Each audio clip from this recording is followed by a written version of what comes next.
Je me rends compte que mon ex-beau-père est dans ma chambre et que je suis en train de me faire agresser sexuellement. Je me fais droguer à mon insu par des somnifères tous les 15 jours sans m'en apercevoir. J'ai grandi avec des parents donc divorcés. J'ai eu des soucis quand j'habitais chez mon père, donc d'un commun accord, ils ont décidé d'en m'envoyer vivre avec ma maman, qui à l'époque avait retrouvé un compagnon depuis quelques années. Lui avait décidé d'instaurer le rituel donc, du pot, qui en fait était de prendre un verre le vendredi soir où j'étais à la maison, mais j'avais pas le choix que de boire ce verre de jus d'orange dans un verre opaque bleu, donc en plus on ne voit pas l'intérieur. Et donc dans ce verre, il me mettait une dose inconnue de somnifères tous les 15 jours sans m'en apercevoir.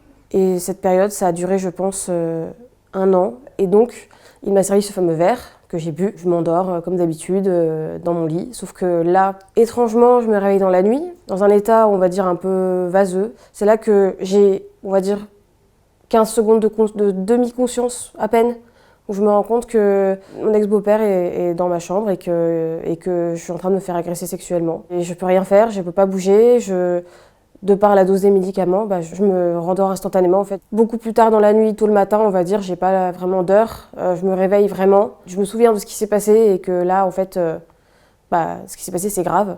Mais le souci, c'est que moi, j'étais toute seule et isolée, donc j'envoie un message à ma marraine, de qui j'étais très proche à l'époque, qui m'a beaucoup aidée et soutenue à ce moment-là. Et c'est là que, en fait, j'ai tout raconté. Là, elle a pris la gravité de la chose, elle est médecin aussi. Donc on est parti à l'hôpital, donc on a fait des examens, on me fait des prélèvements dans les cheveux, on me coupe une mèche et on voit que j'ai effectivement une trace quand même conséquente de benzodiazépine dans le sang. Donc en fait, on voit bien que ça faisait une consommation régulière de ce genre de substance, mais moi, j'en prenais pas.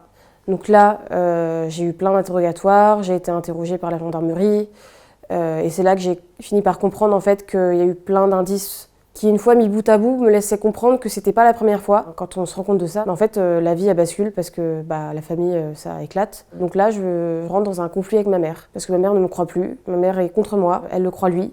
Et c'est là que ça devient compliqué, parce qu'au final, je me sens pas soutenue et aidée par ma propre mère. Au bout de quelques mois, elle a eu accès au dossier, et je pense que c'est là qu'elle a compris en fait l'ampleur de ce qui s'est passé. Ça allait être un long combat. Maintenant, on est très proches, elle m'a beaucoup soutenue.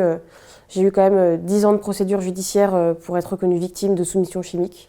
Il a été condamné à 3 ans de prison sans aménagement de peine. Miracle, je me dis, condamnation, c'est parfait, c'est fini, il n'y a plus de recours possible, il a tout épuisé. Et de suite, après son incarcération, évidemment, il a fait une demande de mise en liberté sous bracelet électronique, qui, à ma grande surprise, a été acceptée. Donc il est resté, je pense, même pas 1 an en prison. Au bout de même pas 1 an, si ça se trouve, il n'avait plus de contrôle judiciaire.